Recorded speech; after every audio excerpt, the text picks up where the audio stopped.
Today we are going to talk about grouping your commonly used items that are in the kitchen. Join me!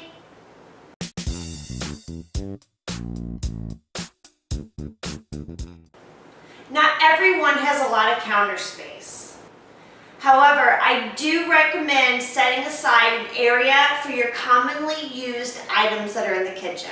This can be a favorite plate or an old cutting board.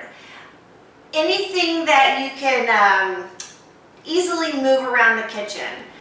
Place the cutting board near your stove for easy reach.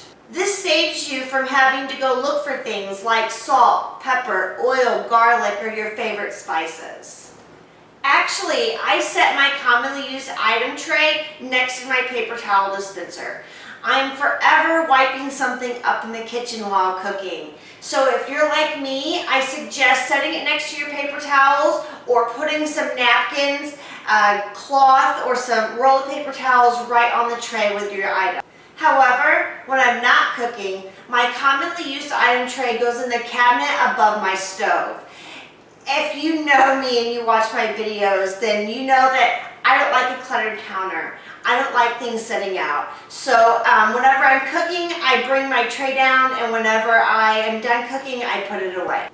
Join me tomorrow as we clean even more and organize even more of our kitchens.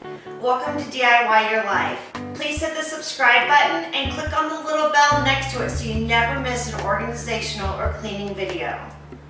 Share this video on your social media with all your friends and family. And please click the thumbs up button below. Thanks!